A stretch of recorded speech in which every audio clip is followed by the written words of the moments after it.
to our under eye. So Sam, how do you feel about filters, Photoshop, and things of that nature? I love them. They help me too. I mean, so much of the work that you've seen of mine has been retouched, but I can also show you a picture of it unretouched, and it doesn't seem much different. Got you. Film picks up a great deal of detail, and so retouching, there is a place for everything. It's almost like saying, I work out and I can't eat any sweets. No, there's a time and place for everything. And so what happens is, I mean, do I think that, we've gotten to a place where we like looking at filters and pictures of ourselves, it makes it more flattering? Hell yeah. But there's got to be a limit to it. And I like things that still maintain my work, that don't make it disappear. All of this work, for what then?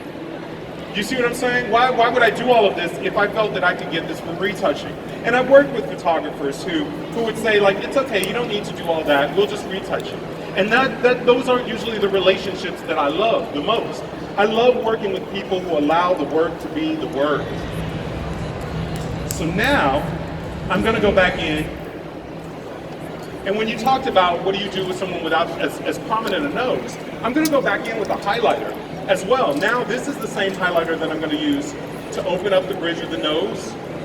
If I have taken it in too far, if I feel like, oh wow, I just really want to bring this out, or the colors overstepped one another in a way that I don't like. So now I get a chance to play with that. I also get a chance to add something, and this is maybe a little bit lighter than myself. I get a chance to brighten up the center, walking this out. Once again, you guys, everything is me layering and layering and layering. Sam, so you spoke earlier about evolving. So you've evolved throughout the years. Now, in regards to pricing, how often have you changed your pricing throughout the years? Jeez, that is a great question.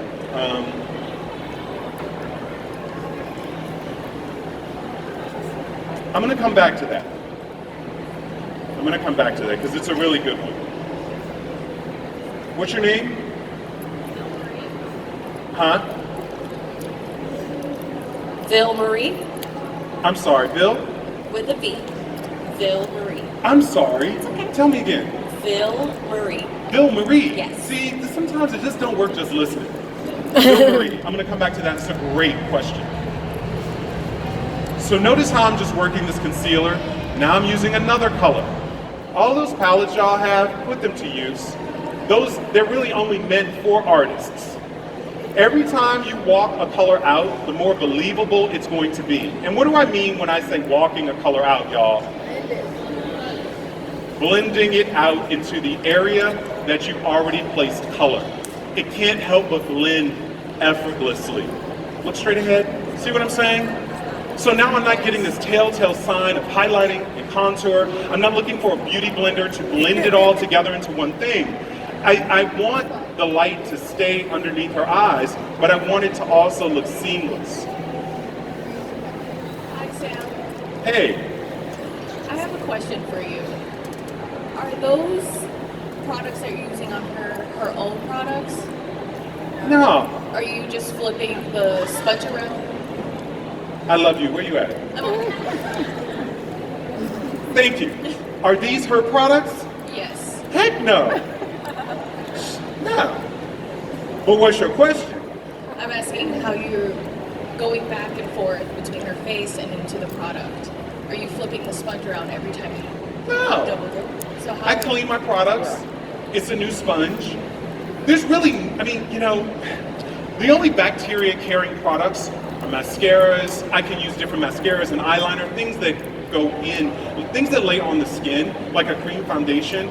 I can chop the foundation off from the stick and make that more clean if a client is that concerned. But I've never had anyone break out because of a foundation that I've used on someone else. I've never had someone say that you mix these foundations and you must have used them on someone else, and that's a problem.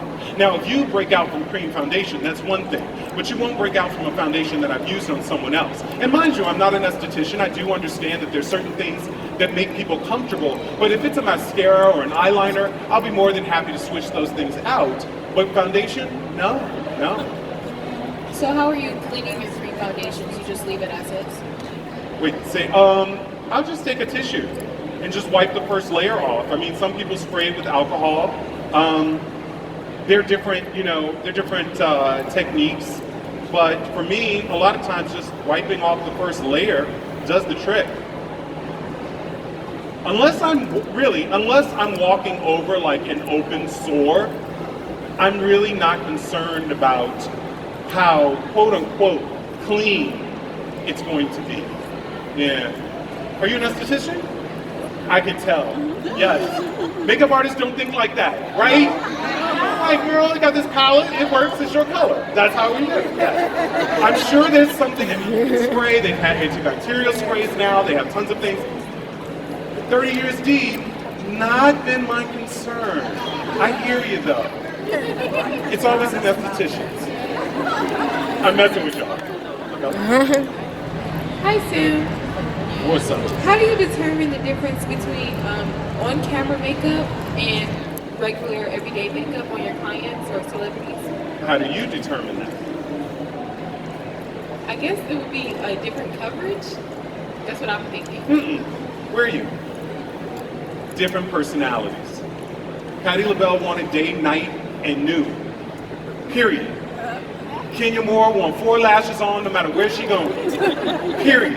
Y'all have those clients, don't you? Makeup is a personality. So when you start, especially, you're an esthetician as well? Oh no, you're just sitting near them. So what happens is a lot of times, you know, we think that there are these rules. Once again, back to another rule. Oh, this is nighttime makeup. No, this is Neutrogena. This is clean and fresh. That's what this is. If you see what I go through and under the lighting, and once she leaves this light and what it looks like, then you get an understanding of how your hand can manipulate a product to get to where you want to go and still not compromise the photos, the setting, the bride, the 12 hours that you're going to be working through. Make sense? It does. Thank It's you like so you're much. wearing a dark lipstick. Somebody would say that that was for night. You see what I'm saying? So you can't put that on coverage because some people may require more coverage than others. So it's never an issue of one size fit all. Okay? That's great. So y'all see what I've done here? Oh, y'all asleep now? No.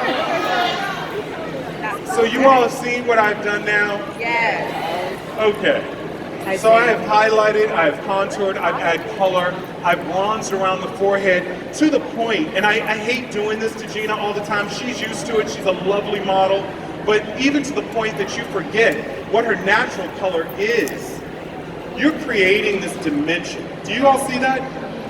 And so much of that dimension is what's in your hands. So when people talk about, oh, well, you know, that went too far or that's too much, it really just depends. You're starting to forget what she had and now what you've created. And that to me is our job. Hi, Sam. I love that. Amen, right? Amen. That is our job. But wait, before, y'all know what I'm about to do, right? Okay. They're excited in the front row. So wait, basically, right. I'm not mad. You know, this is a trick that I love, and it's just, you know, things that are born out of necessity, whether it is an oily piece of pizza and I just want to blot it with a paper towel, or oily foundation. When you talk about this much coverage, if you set this with powder, when you talk about being cakey, yes, I can control this. I could go straight in and set this with powder, but wow, the work that I would have to do to make sure that powder doesn't settle in certain places, that I continue moving it, that it looks fluid as this foundation looks, because powder can make or break your look. I mean, look how seamless and easy this looks, but then if I add powder and it gets chalky, then I've worked backwards. So I'll take a tissue, look up, great. I'm not moving it, I'm just blotting.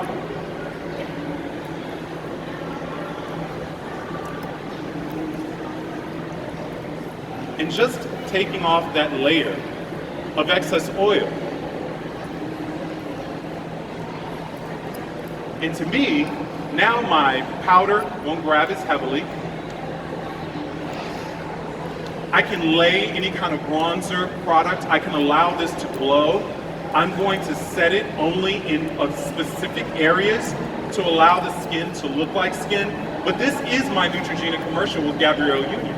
This mascara, brows, and a beautiful lip. That's what this is.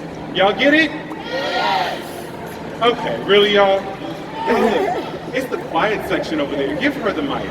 Yeah, way in the back. I have a quick question. Ooh, okay, she got you. Okay, quick. So since we're talking about people of color and contouring, I'm new to beauty makeup. One of the things I learned about contouring is it really helps to create and shape a face. And that when you contour the nose, it'll make it look thinner like our European counterparts. And I've always been... I ain't say that. Oh, no, you didn't say that. I'm saying that's what I've learned. Am I mistaken? That could be the myth. I've contoured Nikki Taylor's nose on tons of runway models who feel like it makes their features look sharper. Now, of course, we're bombarded with European standards, but that's clearly not the goal. You're contouring an eye when you're placing shadow in the crease. That's contouring. So I love that you said that because it gives us an opportunity to address owning what contour and highlight mean for us. When you apply this much foundation, you flatten out the skin. It's only one color.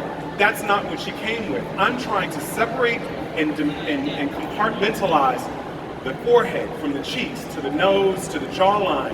That's what contour is to me because you can't have this much coverage without keeping dimension. And then real quick, I'm glad the esthetician brought that up. Again, I'm new to this. Yeah. I bought palettes and then I've been taught that I have to have a scalp spatula. And, I do that, yeah. I'm just not allowed to go from palette to face. Free I have yourself. to mix everything. Thank you. Free yourself. I mean, a lot of times, and that's the beauty of of school. There was actually Jacqueline. It was all the way in the back, and she's got her hand up now. I got you. A lot of times when you go to school, it can be a good or bad thing. I want you all to take something from this. Everything may not work for you. You may not be able to master this much cream. It may not be your aesthetic. Take one thing from it. If you're like trying to build foundation and feel like, the tissuing off was the only thing that you took away from this, then you've learned something else. The goal isn't to become me. The goal is to work towards opening up your mind to creating. And there are no rules and regulations to that. Really. Hey Sam. My question for you is, how do you deal with picky clients? I can't hear you. How do you deal with picky clients?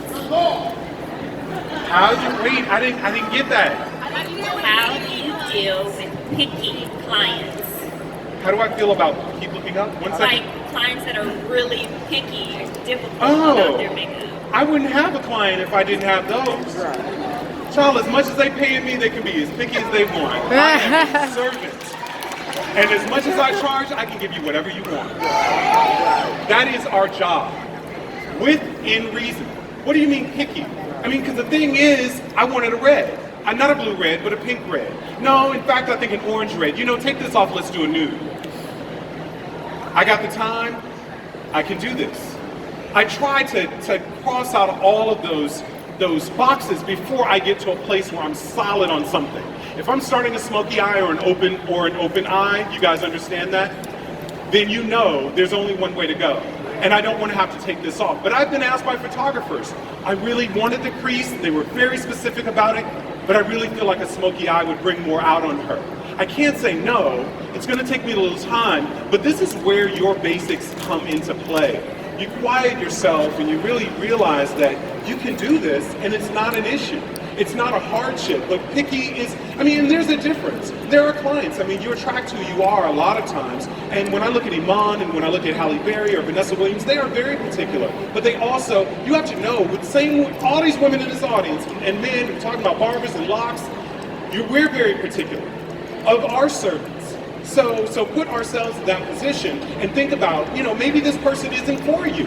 If it gets to that, maybe they aren't. We have choice. Every job we accept or deny. Right? Thank you for that. Thank you. I'm setting up under her eye before 3 o'clock. Look up and pull. When she pulls, this little bit of area stretches for me. I am not concerned about it flaking. I'm not concerned about using too much powder. I know what I'm going to get from cream foundation. And when you guys get a chance to see Marie up close, I don't know how close we are on camera 1, but if we can zoom in to what I'm doing right now, that'd be amazing. I'm setting with a powder they don't sell no more that's old, and I'm sure an esthetician would tell me it's too old to use.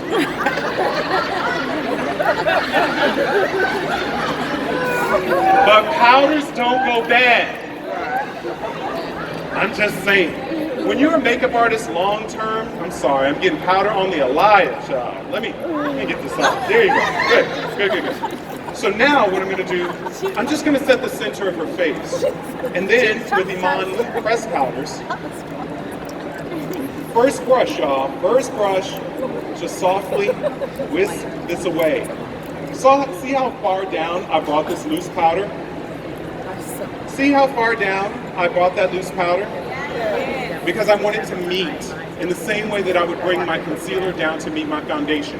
Everything that I do is layering over and over and over, so these products gel, so the colors match and seamlessly. So now I'll take a smaller brush. So Sam, I have another Wait a question. minute. I ain't got much time. I'm sorry. It's okay. You talk about getting underneath an eye, and yes, we all would love a model. We all would love a model that sat here as patiently and as beautifully as Marie, right? But what happens is you keep pulling out different brushes that allow you to get into this space. And when you talk about warming the eye, I'm not a fan of someone who sets directly underneath the eye unless that's the look that I'm going for. It's rare. So what I would like to do, and I want to make sure, I know I'm showing you bits and pieces, hopefully you can take these things back into your makeup regimen, but I'll take a brown shadow and softly, notice when I used loose powder, I didn't set fully up until her lash line. I left that room open for what? To grab. If you're setting all the way up with a powder, now I'm competing with another powder. Does that make sense? Yeah. I don't care how pigmented this eyeshadow is, I don't care how deep it is and rich, it's not going to grab once you've set it with the powder already. So it's important for me to leave that space open and just put a little soft smoke. If we are zooming in on camera 1, I'd be so happy. How we doing on that, Young Eagle? Is it happening? Huh? No. Not yet? Come on, y'all, help me out. Huh? See, so now that product grabs better. It's powder that meets powder, naturally blends, and when you talk about a woman of a certain age, when you're trying to bring back definition to the eye, notice that brush was short-haired. Now I'm going to go to something more long-haired to blend it out. But adding a little bit of weight, especially if you're working with this is, once again, this is a really natural look, this is nothing. If you want something that's really soft and effortless, I can even take a bronzer and just finish off the end of this shadow. This just warms the eye and gives it a little definition so that it's not cold. And then I can always go back with my eyeshadow brush, my powder, to softly blend and make sure that this is well blended and just looks almost like a smoky liner that I know won't move at all, because the powder also helped to set this underneath the eye. Make sense? Figure out how to do that. Yeah. Thank you. Question? I'm listening. I noticed that you spent a lot of time doing the foundation and the contour. Is it any instance where you would start with the eyes first based on a specific look, or do you always start with your foundation? I mean, there are some people who really go for eyes first, and there's, once again, we're in rules and regulations. Because for me, if I do a really smoky eye and I'm doing very little skin, then that's the only time that I would probably do eyes first. But it's rare. It's rare. I want to know that the skin that I'm creating is flawless and beautiful to me. Then everything else is almost an afterthought, you know?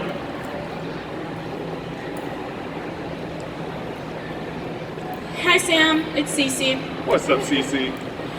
Quick question. As a model, I've had a lot of trouble trying not to get my eyes to water when the makeup artists start going under my eye or using a liquid eyeliner on the bottom of my eye or even a pencil. As a makeup artist, are there things that you do to avoid the client's eyes watering?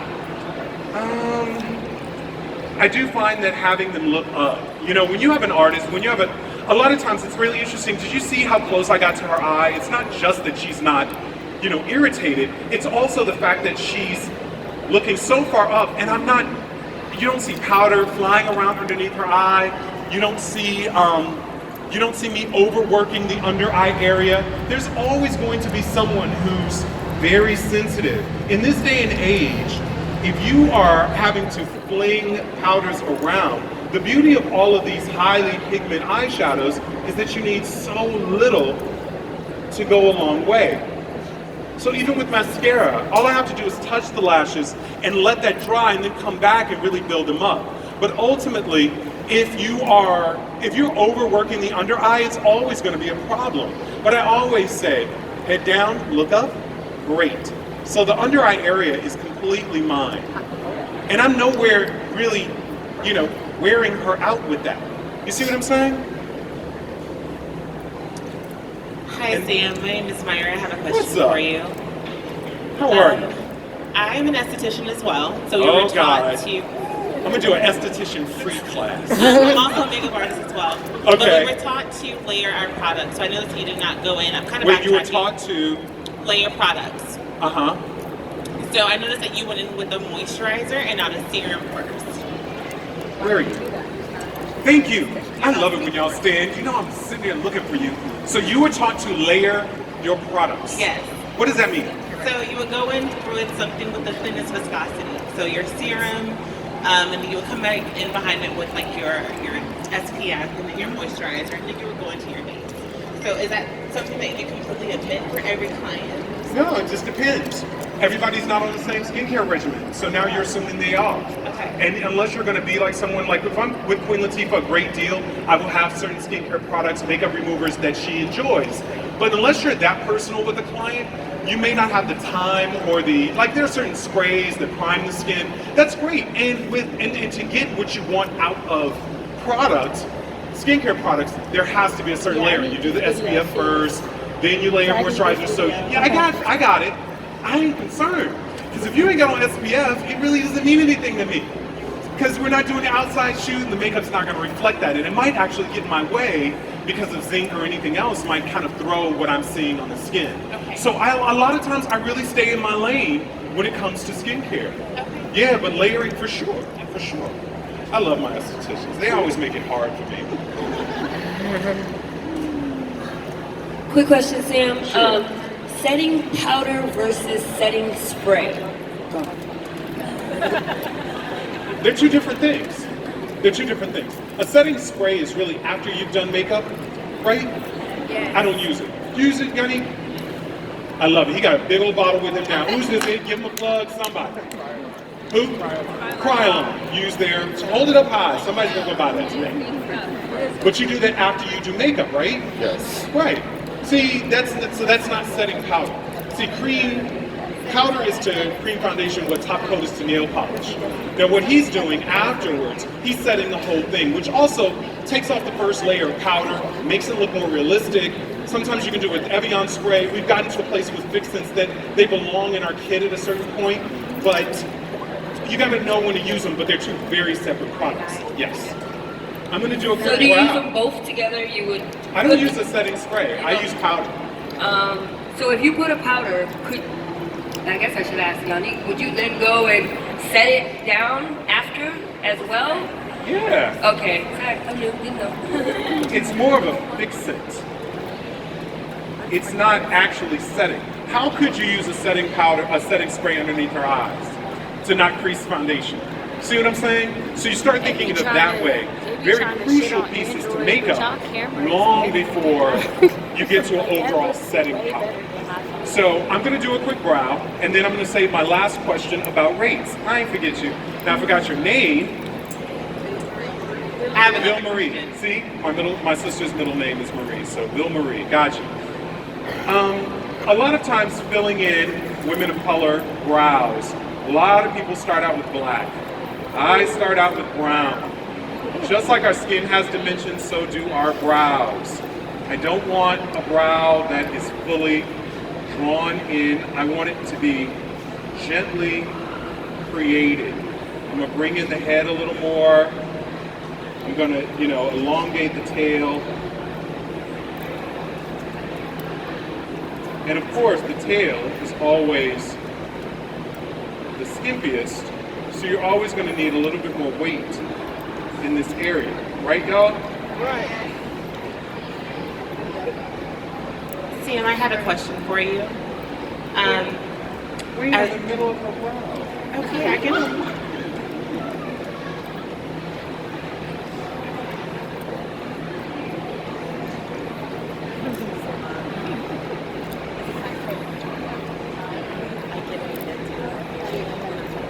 This is freehand. There's no concealer involved. There is no markings involved. Learn how to draw a brow. It's important. Just saying. If you need guidelines, you have to know that those guidelines can also go against you. A lot of times you can see the concealer. You can see those things. If you need a highlighter to go underneath to understand where that brow sits and how far out it goes, use a loose powder. Use a pressed powder. Find a way to avoid using products sometimes that can make your makeup appear more like makeup. It's important for it to look. Notice what is a pressed eyeshadow? What is a pressed eyeshadow but similar to a pressed powder? Then I can take an angled brush and also feather through that with the same brown powder that I used underneath her eyes. This also helps to set it and also, make it look a lot more realistic.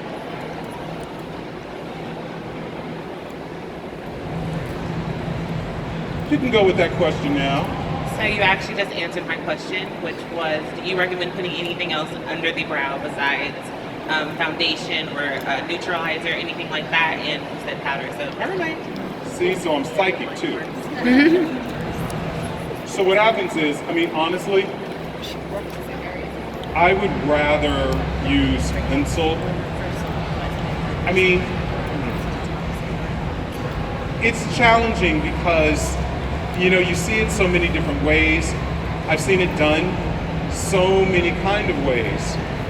And I think it's just really important to find your way around that, whatever works for you. But you have to know, if you're applying a ton of concealer underneath and around the brow like that, it's going to show. And sometimes that's not what you want. You use a little clear mascara. This also helps me to see the holes in the brow. After applying the brown, now I'll just go back in with a black pencil afterwards so that I can really shape the brow. But giving it that definition, that first layer, is almost like applying foundation and then going back in with contour. Speaking of contour, really quickly, I know I'm running out of time, and I want you guys to be able to have your pictures, and I addressed her product. But you know, using bronzers for contour, suck it in, are great. This just reinforces everything that I've done before. You've still got to set it with something. Using powders and deeper shades, even shimmer bricks are a great way. I like bronzers that don't have large particles, but that allow the skin to glow after it bakes in. Mineral powders that are beautiful, that still look like second skin. I like a sheen, I don't like a glow. Especially if you're doing someone for television, you're looking to work at CNN. These aren't things that really work there. I'm sure you guys have heard that in some of your classes. Oh wow, it is lovely. Troy Surratt Beauty. He actually put my name on it, see? It's a beautiful brush, and so you can get great definition without the sharpness sometimes you get from some of maybe your other brushes that you want to be more direct. Take a picture and give it back. See? So now I'm going to sort of do this, and I'm going to wrap up in. Jacqueline, am I good for 2 more minutes? No. Okay, so you're really known for your brow. I'm going back in. What pencil were you using? The first one that looked green? What pencil was that? Wait, I can't hear you. I said you're really known for your brow. So the very first pencil that you laid down, what pencil was that? That was... No, it wasn't? Oh, it was! Oh my God, it's so old. He doesn't sell this anymore, but really, I mean, you can use any medium brown, but I like pencils that you shade. The shaved pencils are usually much harder leads, okay? So when I'm drawing those individual hairs, it's much easier for me to sketch those in, and then I'll go back in with something from Anastasia. I didn't have a black, but if I want something a little softer in black, because I need to build this tail up a bit more, I'll use a black, but I had Anastasia, which I do like. But initially, I'll start out with a medium brown. I have a question about bleaching eyebrows. So sometimes I want to like make the eyebrow one shade lighter, but I can't decide depending on the person's skin color or hair color, like her hair is dark, would you ever consider bleaching her eyebrow a shade lighter? Clearly, she hasn't seen Gina in my book. I know my book is old. She's sitting there with bleach all over her brows. Yes. Get my brush back. Who asked that? Me. Ashley. Ashley, yes. Marie actually is in my book with bleach on her brows. My cover model, I bleach brows all the time. For me, it gives me an opportunity to really make the brow whatever color I want it to be. And so what happens is, no matter what color you lift it to, aside from the fact that they have to take the makeup off and live with that, you can make the brow whatever color you want after that. That's the beauty of lifting a brow. So if I wanted a more golden brow, it'd be very easy to do because, I think a lot of times people feel like because she's brown skinned, because her hair is dark, but what about her complexion? What about how golden it would make her skin appear if her brow were just a shade lighter or a little bit more red? You see? Yeah. So yeah, but I use Jolene or Sally's, which one, Yanni? Sally Hansen. Any of those are great. See, and then I can draw individual hairs. And that just, and this is the part where Queen Latifah was like, let it go.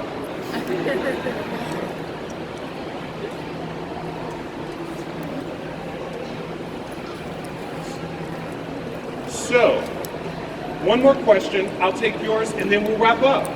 Because I want to review this really quick because there was a lot of pieces in this.